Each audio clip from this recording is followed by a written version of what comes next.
Na binigay sa akin nung may-ari ng isang kumpanya ng sasakyan, ginagamit ko naman dito sa tindahan ko, pamamalingke, service ko. So malaking bagay 'yon. Kasi ang ganda ng pamalengke niya. Oo, nagagamit ko siya pag namimili ako kasi pick up 'yun may kargahan sa likod. Malaking bagay yan para sa akin.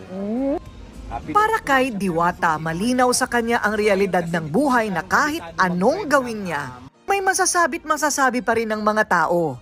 Sobrang napalaking tulong po, tsaka nakakaipon kasi unang-una po dito, isang malaking bagay yung libre kami sa pagkain. Lahat ng gusto mong pwedeng kainin na niluluto namin dito, pwede mong kainin.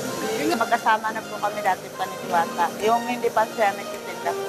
Kasi araw-araw, pagod nga. Pero okay lang kasi nakakaipon kami ng pera. Kung mayroon man daw magpapatunay kung totoong nagbago na at yumabang nga ba talaga si Diwata, walang iba kundi ang kanyang mga tunay na kaibigan at pamilya.